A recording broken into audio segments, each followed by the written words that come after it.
Alright people, welcome to Vampire, the Masquerade Coteries of New York. Let's play a new game, shall we?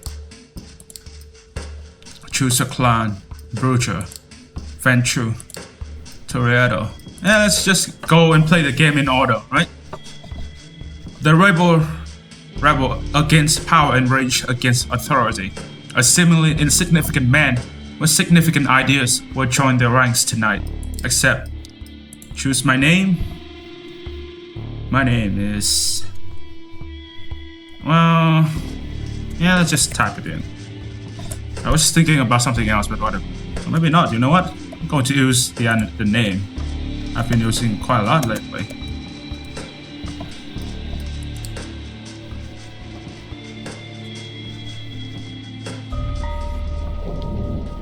New York taught me to believe in fate. Had you asked me about fate back when I was human, I would have told you it's just superstitious bullshit that we're all designers of our own destinies. That belief shattered when the richest woman in the United States, the actual richest one, not a face you could have seen in the papers, of course, sank her teeth deep into my neck. It happened in the very same place you're standing right now, by the way. Fate? You decide. Please, there's absolutely no need to be hostile. Just listen for a little longer. You see, my mistake was I flew too close to the sun. It makes sense that my punishment was to never see it close again. I was incandescent myself. I was hot shit. I had it all. Money, looks, confidence, connections, men, women, a career and a spark in the eye, the one you need to be born with. And that is when someone far more powerful than me saw my radiance and thought, that won't do. She robbed me of the light erupting from within me and gave me a subtle, enduring gleam in its place. She decided it would fit me much better.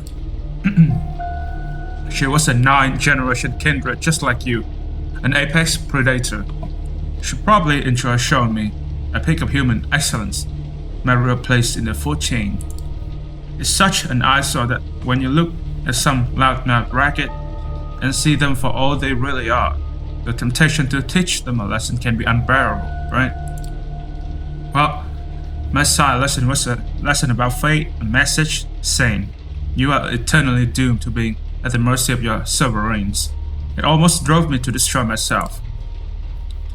What saved me was the ability to reinterpret her teachings. Hers wasn't a message of doom. It was a message of hope. Fate exists, and one can shape it if given the right tools. My side didn't believe my tools were fitting for the job. She considered them toys, and me just her amusing subject.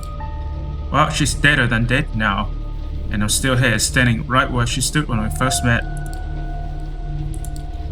You might have wondered how I've learned about your arrival to JFK Airport. My answer is, of course, destiny. As luck would have it, today happened to be a day some of my associates were inspecting the coffins.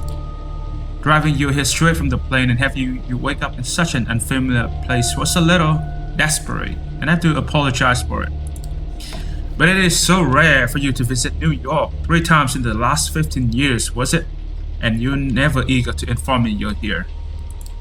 I understand you still have that meeting on 53rd Street later tonight, so I provide comfortable transport. I value our relationship very much, don't get that wrong. But it is precisely because I value it that I'm going to ask you to repay the favor you owe me. You are the only one I would trust to do the job well and without attracting attention. You might think I'm crazy, asking you to breach the rules of our society like this. You might think you will get away with it unpunished. But this is New York. And I don't know about other cities, but in this one, fate really exists, and right now it is smiling in your favor. This is how it begins. The music is pounding and your pulse is keeping pace. This is one of those nights that makes you feel alive even though it started with you feeling dead. First came the massive breakup, then the realization you have nobody to talk to about how much it sucked. Still, you decide to roll with the punches. One Facebook search for local events later, and you have found just the thing for your malaise, I suppose. A short subway ride and you find yourself at the club just outside Dumbo. Not a fancy one, mind you. More like a slightly refurbished warehouse. But hey, at least the drinks are cheap. The DJ seems to really know his shit too, alternating between cutting-edge industrial techno and classic Detroit crowd pleasers, expertly filling out everyone's mood an hour past, then two. Usually, you would feel awkward coming to a place like this alone, but tonight you find something suiting in joining the crowd, blending in even as you allow the beat to take over. Sweat, yours, other people's, soak through your shirts and pants in a matter of minutes. A thought pops into your head. From the outside, the fully packed club must seem like a stuffy, smelling nightmare. But here, in the thick of it, it becomes exhilarating. And you're not even on a pill tonight. There's this Latina chick whose curves are accentuated by the light dress clinging to her body, and she keeps bumping into you. Something tells you it always seems incidental. Yeah, it's a good night. You wish it could last forever, because you know all too well what the next day holds.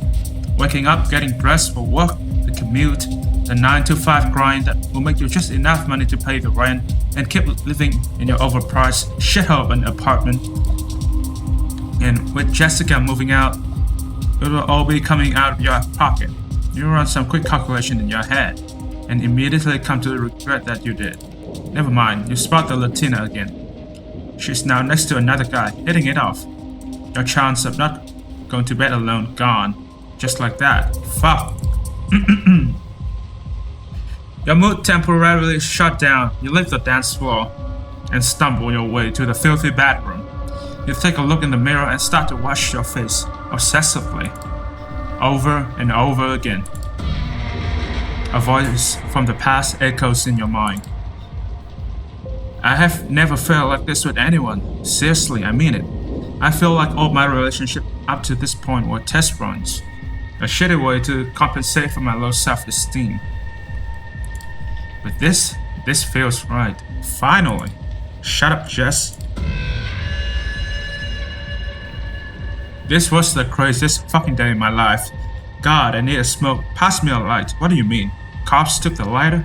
That's one in your mouth. Just shut the hell up. This is not you, not anymore. Oh, fuck off. This is so like you. Acting like some sort of Clint Eastwood wannabe when I really need you to open up. You think you're impressing people with that tough guy act? Fuck you. I know how broken you really are. You need therapy. Yeah, now that sounds like the Jessica of today. You raise your head and look in the mirror. You try to smile, but all you can muster is a self-pitying grin. And there she is, the Latina from before. She says you look like you need a drink. You hesitate for a second or two, and then blurt out a surprisingly enthusiastic, yeah. You start to talk. It quickly becomes evident that she's into politics, and you're eager to please. You might be a corporate drone, but you spend a lot of evenings reading theory, actual theory, not bastardized Twitter cliff notes, and organizing for all manners, of course, online. The status quo sucks. There must be something better, she agrees. You seem to subscribe to the same progressive political theories, have competitive ideas about the DSA's missteps, even watch the same YouTube channels. Your goals are aligned. She's a bit more radical than you would have guessed. You attended a few rallies, been to a few protests, but this girl sounds like she broke her sheriff face and kicked more than a couple of cops in the nuts over the course of her activist career. Her zeal is infectious. She taps into pent-up anger that you didn't know you had. The noisy club stops working for you both, so you hit the streets. Just as you're leaving, the DJ starts playing All the Things She Said by T.A.T.U., of course. You chuckle to yourself, trying not to slip into a bad headspace. She chuckles along with you. It is chilly outside, but soon enough you find yourself too invested in listening to the girl's voice to care about anything else. You realize you've been holding hands for a while. The subway car is empty, save for the stoic, middle-aged couple and the drunk staring intently at his own feet. Plenty of room to stretch out. And yet, She sits right next to you. You can feel her thigh pressing into yours, her breath on the side of your neck. Maybe it's a boost talking, but you distinctly hear your voice asking if she would like to cross at your place. I've got a better idea, she says. At this point, you're down for anything as long as it lets you spend just a few more minutes with her. She takes you to a sleazy motel in the Bronx, trading a few words with a balding, tired-looking guy at the front desk. He hands her a key. Still holding your hand, the woman leads you up the stairs. The room you end up in is almost comically stereotypical, complete with flicking paint and a sticky floor. Not that it matters though. The moment you step through the door, she's on you. You try to take the lead, but she's having none of it. Before you know it, you feel the rickety bed pressing against your back, sloppy, fun, fierce, and not once does she lose the initiative. Your hands reach under her t-shirt. Strange. It didn't look like she was cold outside, but now her skin feels eerily cool. As if sensing your confusion, she slaps your hands off of her. She kisses your neck. You're overwhelmed by the sensation. Well, the poor guy didn't even know he was being lured in. Poor dude. Darkness. The taste of liquid fire and smoke on your tongue. Her voice saying, "Sorry, kid. I did what I had to do to live the city in one piece, but don't worry, with my blood and your principles, you're gonna do just fine." She slams the motel room door behind her as she leaves. You lie helpless on the soiled, pungent mattress for some time, minutes, hours, before you can focus enough to try and piece together your evening. It hits you, the big hunger. It grips you by the throat and makes your inside shrivel in terror. It's all encompassing emptiness that throws you on all fours. You crawl for a while, squirm on the floor in sundering pain, then jump to your feet and bust out the door. You black out. This isn't the room you saw when you last closed your eyes. Somebody cursed at you, a small, naked, buff dude holding a sharp leather whip. Wow, what a goofy motherfucker. He throws a punch. He yells out several slurs. He hits you in the jaw. You black out again. The guy isn't moving anymore. There's blood on his neck. There's blood on his arms. There's blood on the floor. There's blood everywhere. Wow, whoever did this is one sick puppy. You did it. You just don't realize that yet. You realize you're sitting on top of his corpse. You hear a whimper. Someone else is there, or a woman. Her arms are tied to the bed frame, an ice mask over her face, red marks on her back. This time you see it happen. You want to stop but can't. She almost managed to get a scream out, but it dies in her throat as you bind to the side of her neck. You drink blood. You're drinking blood. That's why you feel her life force escaping her body, entering yours. Suddenly terrified, you tear away from her. She's not moving, but she's breathing.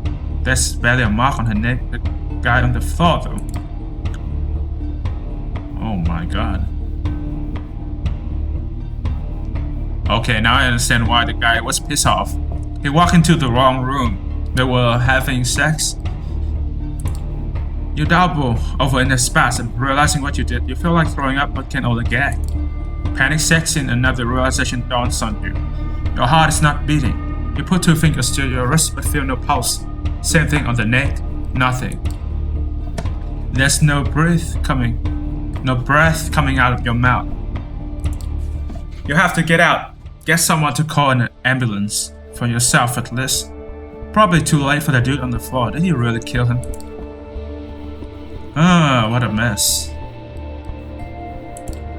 You look up, the door to the room is ajar. A tall, handsome, broad-shouldered man fills the entire frame. He brushed an imaginary speck of dirt off his perfectly tailored suit.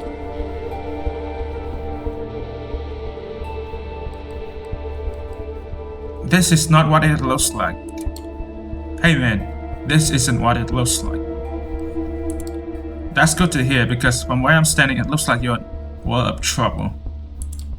He surveys the room, not moving an inch from where he is standing. He shakes his head in marked concern. Murder, assault, that's 25 to life if you're lucky. But since you're not, it's a death sentence. He takes a glance at his expensive-looking watch. Lucky for you, it's been a slow night. Otherwise, I might not have gotten here in time. Come on, the sun comes up in a few hours. You don't want to be around here when it does. The sun? What's the matter when the sun comes up? Ah, so you don't even know. You should be glad I got here before you made yourself scared. The man approached you and started talking. His tone remains unnaturally calm. Oddly enough, you find it both soothing and slightly unnerving. Now listen to me. I know this is all new to you, but I have dealt with hundreds of strays like you. And going by experience, they tend to fall into two categories. First, they're smart ones who carefully obey my every word and don't try to pull out anything stupid. I always get them where they need to be, safe and sound. And then there are the dumb ones.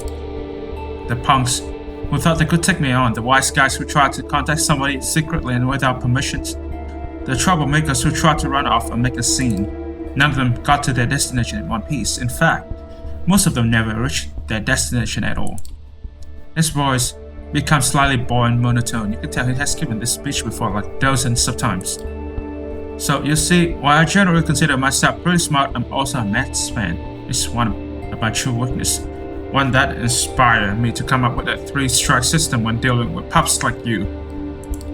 If you get on my nerves once or twice, well, I understand. Not all of us perform well in stressful situations. But cross me 3 times and you're out. No excuse, no forgiveness, no mercy. As he's talking, he slowly approaches you, adding a bit of theatrical swagger to his walk. Eventually he leans in, deliberately invading your personal space. You realize it's a test. He's daring you to do something about it. 3 strikes and you're out. Say I understand, sir. Now!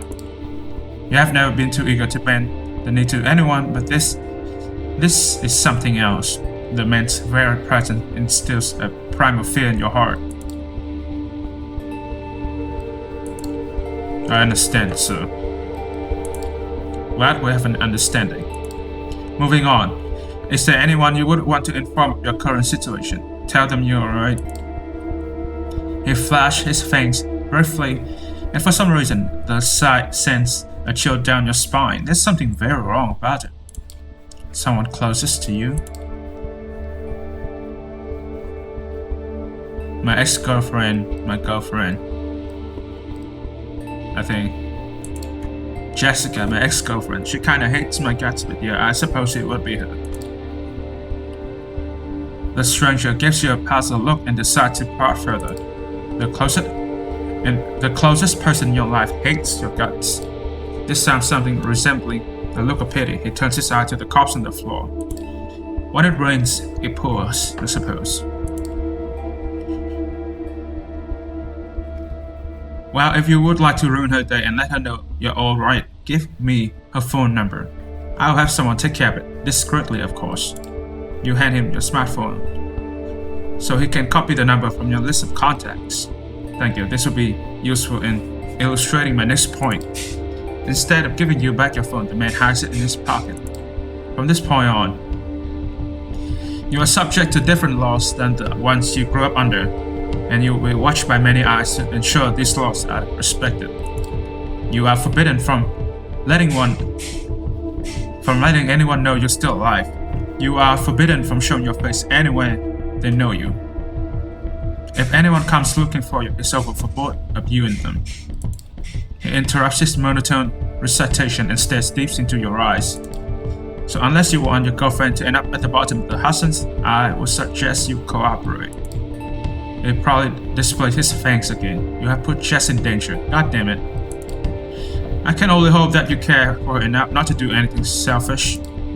His words are meant to imply otherwise, but by now, it's obvious he hates your guts as much as you hate his. He's itching for a fight, and you're almost willing to oblige. Alright, I think that's enough lecturing for today. We're on a bit of schedule here. Now, I don't need to hurt you, but I can do so in the blink of an eye. Just so that we're clear, I have the authority to end you right here, right now. That's not an idle threat. So are you going to play along, or do we have to do it the hard way? Follow the stranger out. You wait your chance, but it doesn't look promising. The guy's fit, determined, and looks like he means business. You, on the other hand, are confused, exhausted, and on the verge of panic attack. Yeah, fine, I'll go with you. He almost looks disappointed. A wise decision. Follow me, please, and close the door behind you. You take one final look at the woman who's just coming to. At the body to the ground. This is fuck. Absolutely fuck. You pull the handle and close the door. The man leads you downstairs. You contemplate signaling the bald guy at the front desk, but he's too busy watching some 90s action flick on a small, ancient-looking TV. He seems totally oblivious to your presence. You hear a dejected Jean-Claude Van Damme say, "I just want to go home," as you're walking by. Your would-be kidnapper stops by the door and addresses you before opening it. I know what you're thinking. You're thinking as soon as he opens the door, "I'm making a run for it. Maybe I can outrun him." I'll save you the trouble. You can't. You can either get inside my car and I get you to where you need to be, or you can try something stupid that you'll regret later. Do I make myself clear? Clear as day. Day, huh? He opens the door, gesture to a black Cadillac Escalade parked right outside the building. After you. Go inside the car. Following the stranger's instructions, you make your way to the car and get in the passenger seat. The door locks behind you. Inside, the Cadillac is almost entirely dark. The side windows seem light-proof. The man gets in the driver's seat, starts the engine, and drives away without another word. Who are you?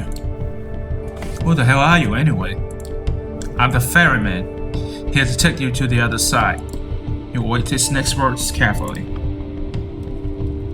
You'll have to forgive me, I'm not in the mood to wax poetic about the state you're in or my role in tonight's events. Just remember, if you want to survive the next 24 hours, you will have to play along. This is a nightmare.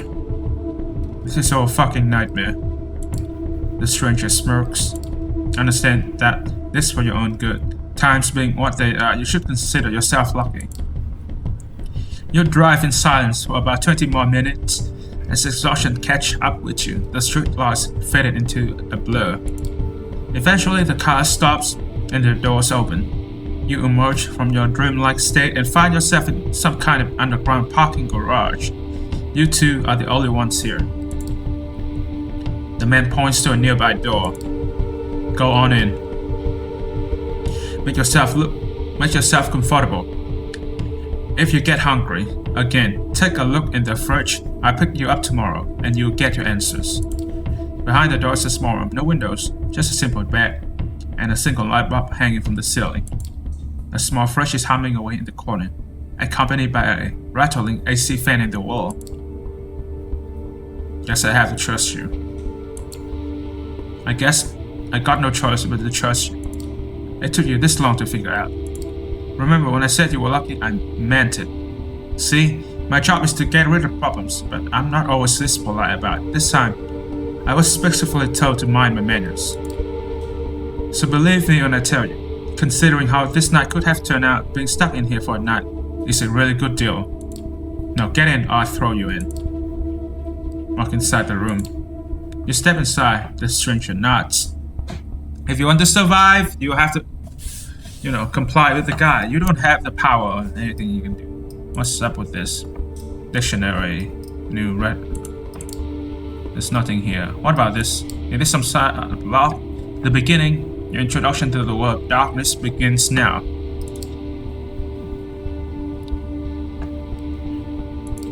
Good night. He closed the door behind you. It looks sturdy, but as he's locking it, you notice claw marks all over. Looks like some previous guests weren't satisfied with their stay. You decide not to dwell on it and check the fridge. There's a single plastic bag there filled with red liquid, no label. Tomato soup? You feel sick to your stomach. Best to leave it for now. You lie down on the bed. It's a simple mattress on a metal frame. You can't help but think it looks exactly like the one back at the hotel with the bound women. Alright, you killed men tonight, or did you? Maybe none of this is real. Maybe it's all an elaborate prank. The girl at the club, Jess, might have put her up to it. The tour guys clearly in on it too. Now she's back with them and they are all laughing their ass off. You don't know what to think anymore. Your mind races, but you are too tired to keep it going. Finally, you tense up one last time before drifting away into oblivion. You wake up. That in itself is a surprise. You barely remember when you drift off. It doesn't feel quite like sleep, more like plummeting into an endless void. You imagine that's how death feels like. The room is unchanged. The lamp is still on, the AC is still rattling, the refrigerator is still humming. You take a look at your watch, it's almost 9 p.m. You have slept for 17 hours straight. Maybe you die. Your breath is gone, and you feel no thumping in your chest. Does that qualify as dead if you're still conscious? You're not sure about that, but you're certain about one thing. You're hungry. It's not your stomach rumbling though. It's a need that starts somewhere in your abdomen and spreads to your chest, throat, and back of the head. You open the fridge. The bag is still there. You take a closer look at it. If it is soup, then its color and texture are off. You pull the cork out. Take a whiff. You recognize the smell immediately. Holy shit. There's no mistaking it. It's bag blood. The smell's faint and you remember some situations in the past where you found it nauseating, but now it's almost no. Not almost. It is enticing. Put the bag back, or you can try to drink the blood. And you can try to resist it just a little bit, but eventually you have to drink it. For now, let's try to resist it and see what happens. Something in your body wants you to have a sip from the bag. Somehow it's tempting, but the very idea makes you feel sick to your stomach. You call the bag and put it back in the fridge. Some time passes. You try to piece together different thoughts and make sense of it all. When you hear the lock click and see the door open. Standing there is a well-dressed stranger you met yesterday. Immaculate suit again. That predatory look like a hawk on the hunt, but somehow more realistic-like.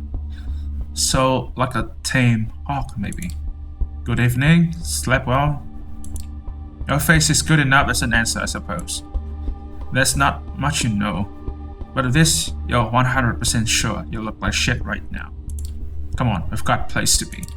The car's humming in the empty parking lot. Just outside the door of the crime room you have spent the day in. The man motions to it politely, but with a stunned look on his face. Russell stranger, get inside the car, hijack the car. Don't do anything stupid. God damn it, you don't want to get killed right away now, do you? I'm trusting you here, man. I am touched, sincerely. You take the back seat again. The door is locked. The stranger takes the wheel and starts the car. You drive in silence for a while.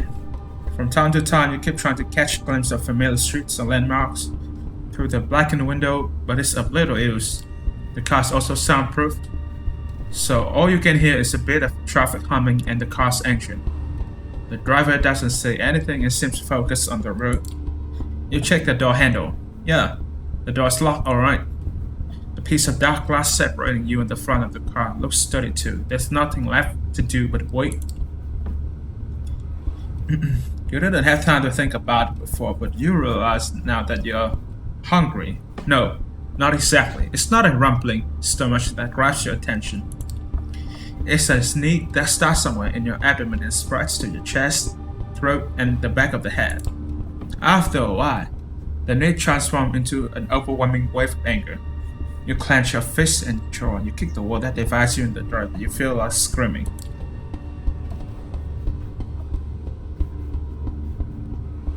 Start swearing, start yelling. Let's try to keep it in. You're fuming inside, but despite trying to cover it up, it shows on your contorted face. Eventually, it catches his eyes. Are you scheming something? Keep your impotent rage in check or else I'll do it for you. Impotent. Just you watch, bastard. Keep it in. Your fist hurts. Your head hurts.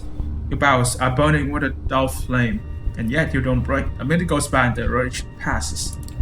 The car continues on its way with no further comment from the driver. You feel exhausted. The anger that you erupted with is now just a smoldering fire, but your hunger remains. It takes you another 20 or so minutes to get to your destination. As the door opens, you try to get your bearings. You're still in New York, that much is certain. Queens, maybe. After me, no sudden movements, please. You approach a nice-looking building that houses a 2-story gallery called the Art Hall. 2 large men in suits flank the door on both sides, and they give you your companion a nod as you approach. Prompted by the stranger guiding you, you walk inside. The gallery is full, which is unusual at this hour, to say the least.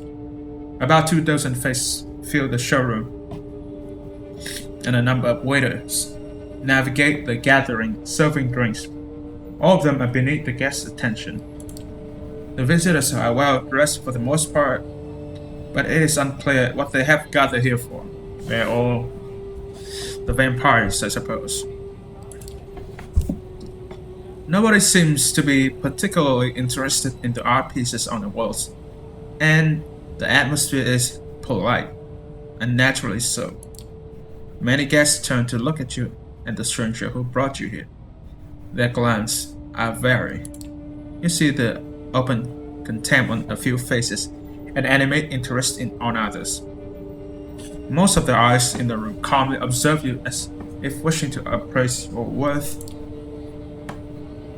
The last time you felt like this was at your previous job interview. It was like being a piece of livestock, inspected from all sides for any imperfection, so your wage could be haggled down. It was dehumanizing and made you feel dirty.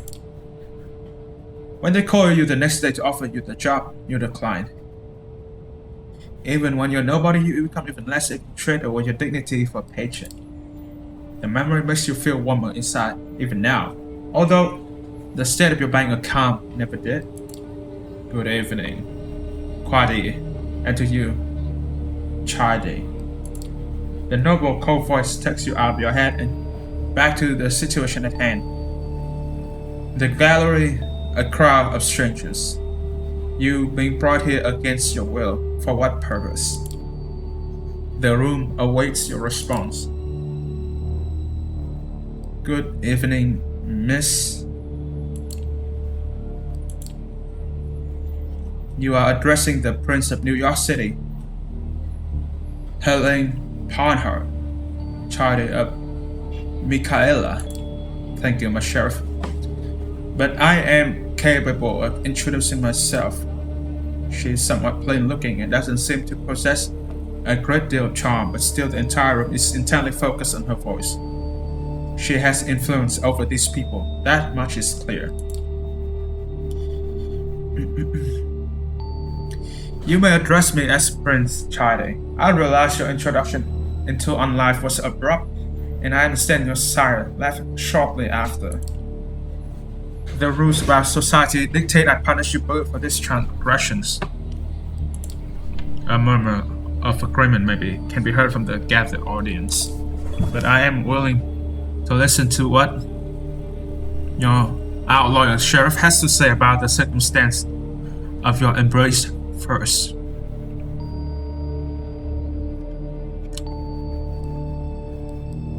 Remain silent.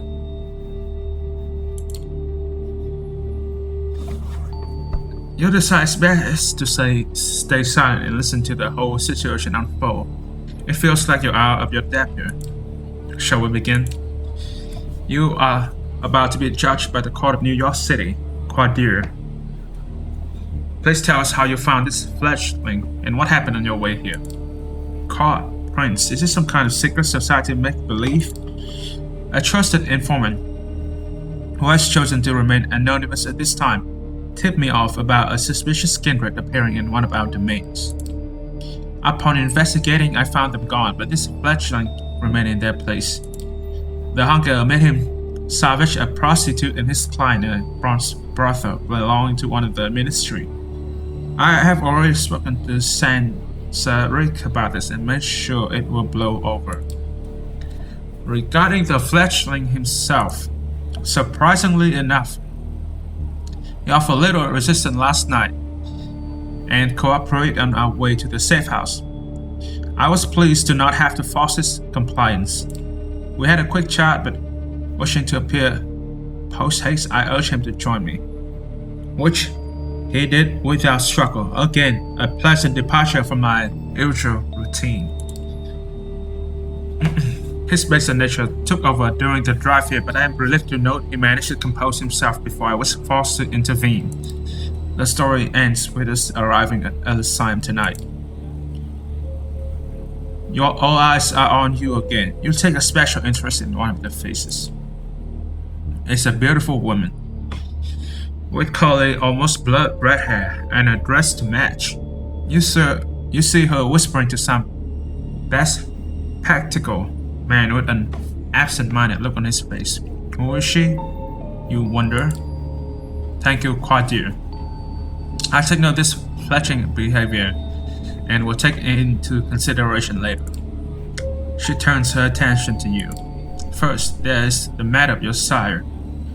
The person who brought you word card and picked you up from last night. Who were they? A feisty woman? A Latina woman, very radical, unless she convincingly lied to me. She was special, extraordinary. She had fire, conviction, temper. She seduced me, easily in fact. Made me think she wanted me. I fell for it, and now I'm here. It feels awkward talking to a room full of strangers about what seemed like a random one-night stand at the time. Not to mention that even though the Latina made an impression on you for sure, her face is already fading from your mind. You realize she never even told you her name. Well, Coterie, does that sound familiar? No, it does not. Or at least not familiar enough. I will continue the search after we're done here. Can I go now? What happens now? The receptionist she spoke to may know her. That chick, she rented our room at the motel, talked to the receptionist. He might know something about it. Unlikely, but regardless, thank you for that observation. I will investigate this later. What shall I do with the flashing, my prince? What is your recommendation, my sheriff? The traditions are clear. Thou shalt only sign another with the permission of thine elder. If thou createst another without thine's elder leave, both and the progeny shall be slain. I am ready to fulfill my duty. Stay your hand for just a moment longer, Coterie. I wish to consult my counsel on this. Make sure everyone is in agreement. Of course. It seems strangely relieved. The prince leaves the main showroom, and about 6 people follow her out. You are about to ask this, Coterie, what all that talk of traditions and councils was when the red-haired woman approached the two of you. Sophie. Sheriff, I was wondering if I could have a word with the fledgling. What for? She lowers her voice in response. Come now, Coterie. We all know what the verdict is going to be. Let me speak to them. You might not have to stain your hands tonight after all. Her words grab his attention. His face is hard to read. It's like several emotions are struggling for domination. Anger, sadness, hope, gratitude, resolve. I go get my sword. He steps out of the room the way you came, and you're left in the showroom with the woman in the red dress. She takes you aside, and the eyes of the remaining guests follow you. Well then, fletching, you're in quite the pickle. What was that about a sword? What do you mean? I still don't understand what my crime is here. Poor thing, this really isn't your fault, but if you want to get out of here in one piece, you need to understand one crucial fact that seems to have eluded your grasp. Last night, you became a vampire. Wait, what? Oh yes, I am well aware how ridiculous that sounds. It's the reason why We have these nicer words for it. Kindred, being embraced, having a sire. The fact remains. They're beings called vampires. You're looking at them. They are us. You glance around. Some of the guests are still occasionally looking at you, commenting on you in hushed tones. Many of the patrols are pale, really pale. Most hold glasses of wine. No, not wine. That's not the right thickness and not the right color either. You're trying to come up with something sensible to say, but you're drawing a blank. It makes a morbid kind of sense. You drank blood last night, there's no denying it. And your breathing has not returned. Your heart remains still. A vampire. Two voices in your head start battling for supremacy. One of them slowly begins to put everything that happened yesterday together, coming to a conclusion that no matter how insane it might seem, nothing but what she's saying makes sense. The other voice just keeps saying, "What the fuck? What the fuck?" on repeat. You are surprised. This is often how it plays out by design. Coteries deliberately keeping you in the dark and all. If we do nothing, you'll be cut down, as sure as days follows night. But I'm here to offer you a chance. We are under one condition.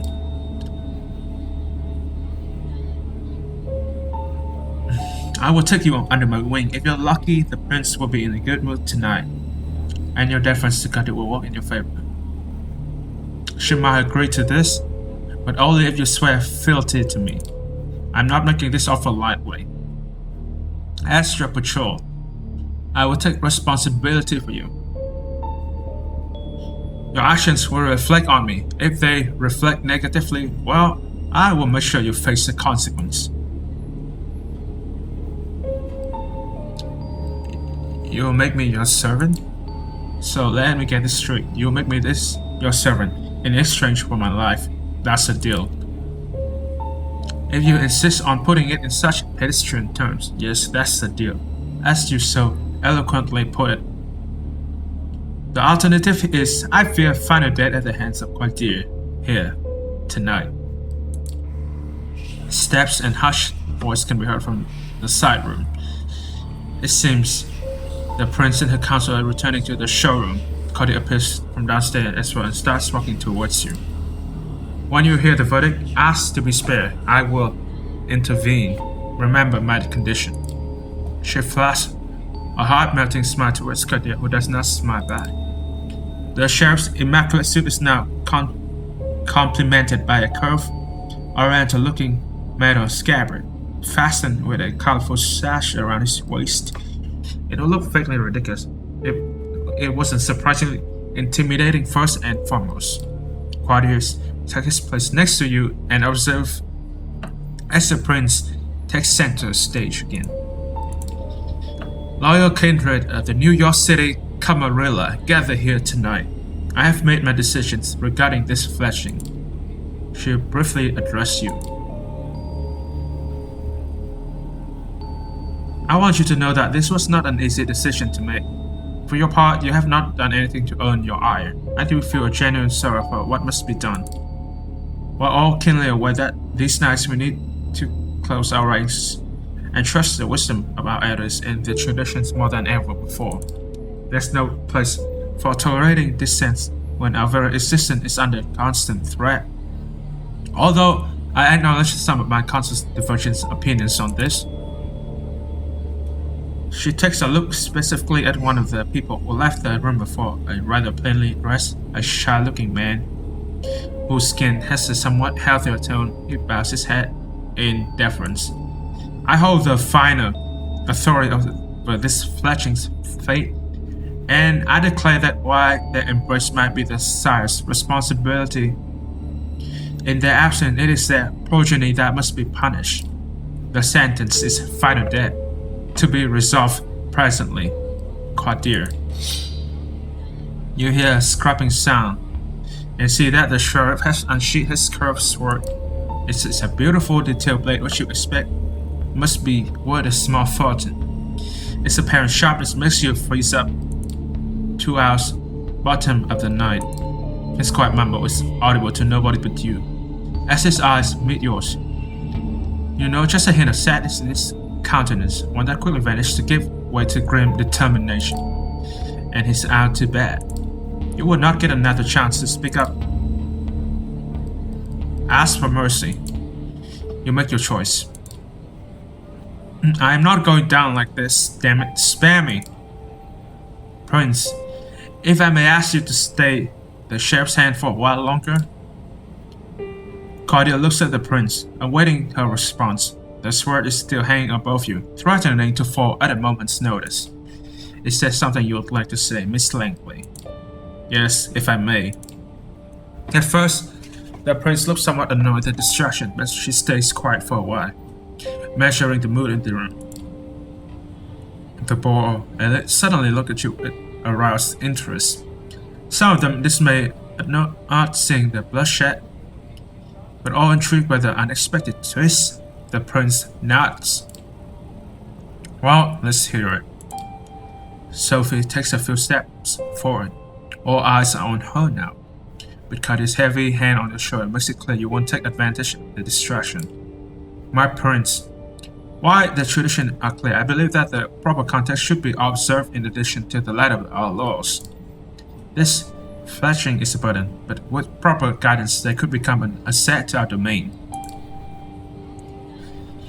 Am I to understand you are volunteering to take this silence child under your protection? Yes. I happen to think they might hold potential that would be unfortunate to waste. I do expect their full cooperation, of course. Whispers can be heard again. An incredulous voice or two, a hush, just behead the fucker. Some suppressed exclamations of surprise. Silence! I ask all of you to make a note of this moment. I might be persuaded to ban one tradition in this child favor, but another will have to be enforced even more firmly in its stead. Until thy progeny shall be released, thou shalt command them in all things. Their sins are thine to endure.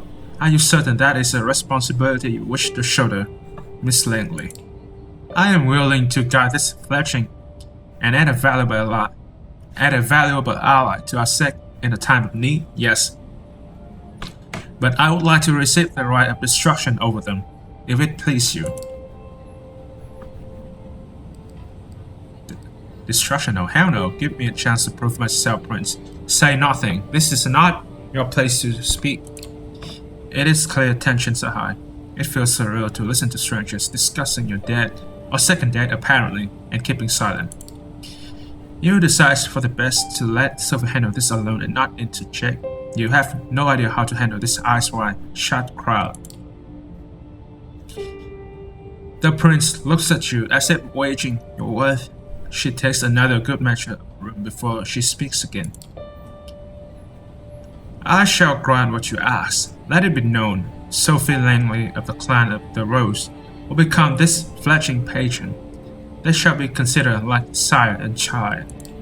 Miss Langley will take full responsibility for them, and I grant her the right of destruction if she sees fit to use it.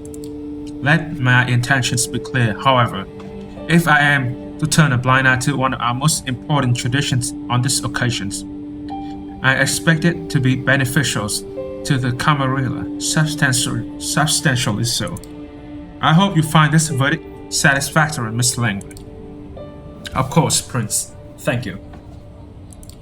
Very well then. She turns to you. What is your name, child? Sarah Kimie, Prince. She nods. Welcome to the Camarilla, Sarah Kimie. Now, this evening proved to be even more eventful than I anticipated, but with the fletching's fate decided, I believe our meeting here can conclude. Thank you all for appearing on such sharp notice. Give my regards to those who couldn't make it. Kadir, a moment of your time before I let you return to your duties. Of course, Prince. Should your side glance, that doesn't leave much space for interpretation. You will be watched, you will be judged, and if need be, you will be punished. The two of them leave the gallery. Well, Sarah Kimie, I think we have both already managed to significantly improve each other's evenings. But let's keep the ball rolling, shall we? I think we should have a toast to a new fruitful partnership. She raised her hand at one of the well-dressed concierges, who have now reappeared in the showroom to refill the guest glass. The conventionally handsome man approached with a carafe of red liquid. He pours it into 2 tall glasses. You can barely wait until he hands you the drink. Your attention is fully on it. The fact that it's blood, you're certain of it, doesn't faze you this time. While Sophie slips her drink, you realize this hunger can only satiate by drinking the whole glass in almost a single gulp. As the liquid coats your throat, blissful relief takes hold. A posh woman passing by rolls her eyes at your lack of etiquette, but Sophie pays it no mind. Cartier has been starving you, hasn't he? Let's see if I can do something about that. She motions again. The man returns and gives you a refill. This time you find yourself having more control. You take a sip, savor it. It's smoky and warm, making you think of a cozy cabin in the woods. It does strike you as a strange image for your mind to jump to when drinking human blood, but it is what it is. You have never tasted anything like it. You don't like it? I think NYC Coteries have very burgers ideas about what good blood should taste like. Apologies. You must have so many questions. While on the topic, perhaps we should start with those related to sustenance.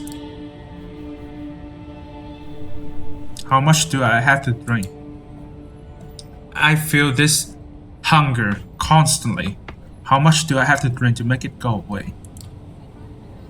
The sad reality is, it will never go away. No matter how much you drink, you will always be tempted to have more, unless you consume someone wholly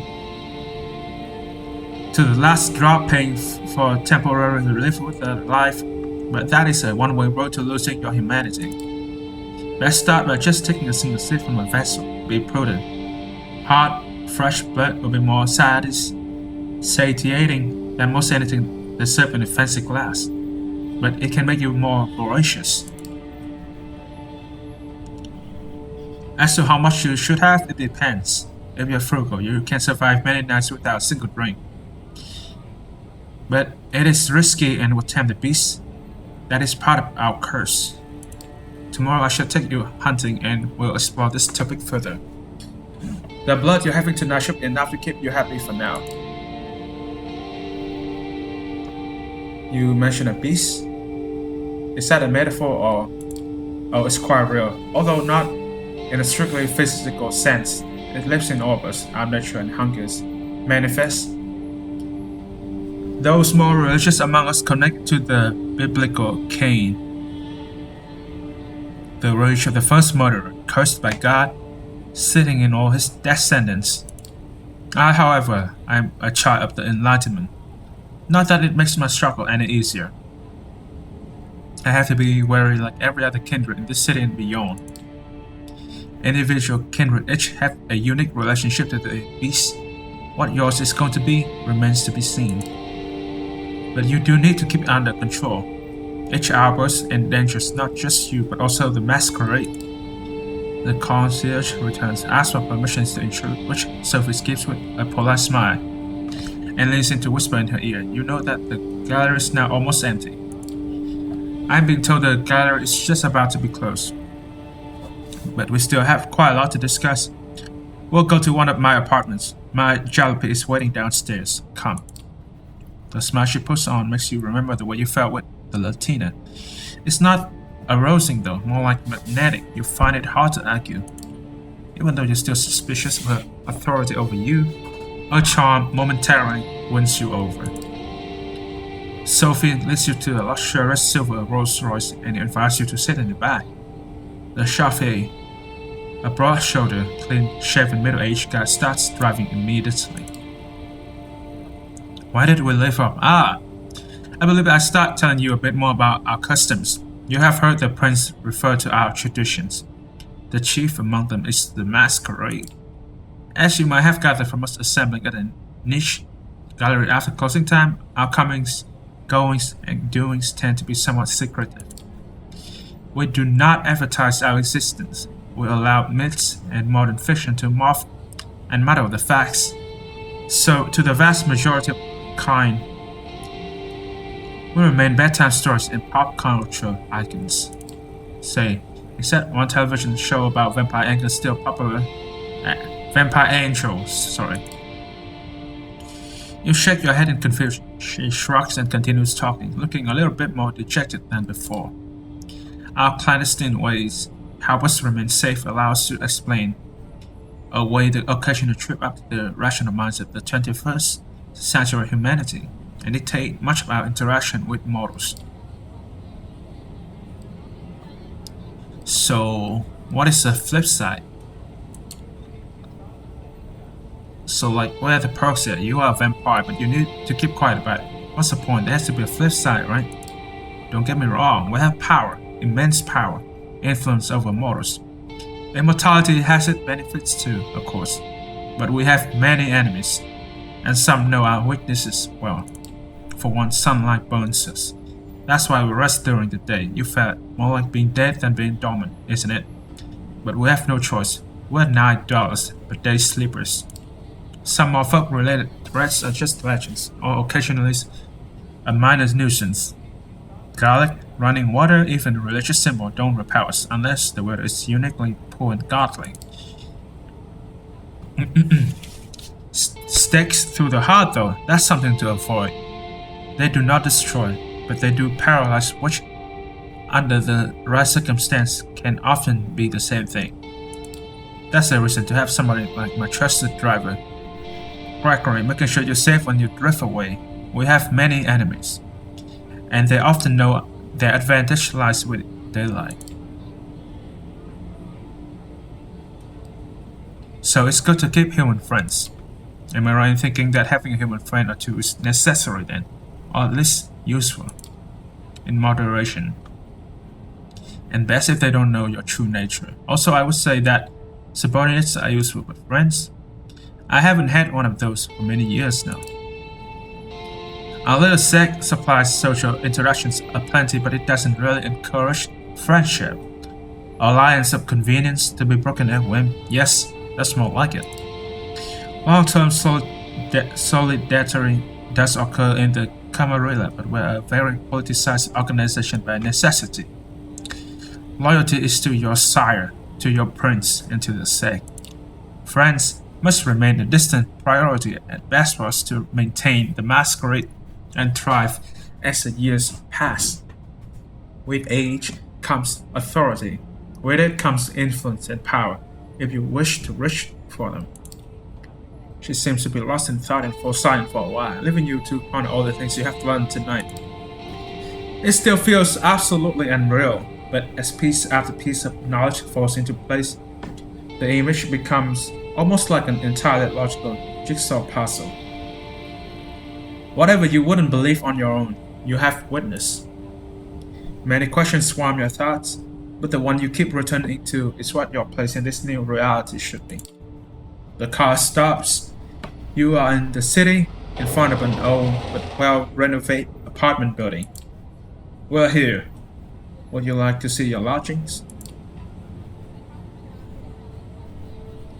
My own apartment? Neat. Consider it the first of many gifts that I'm able to grant in exchange for loyalty. Come upstairs. She leads you through a small hall with a night guard who greets Miss Langley with a good evening, and you take the stairs up to the second floor.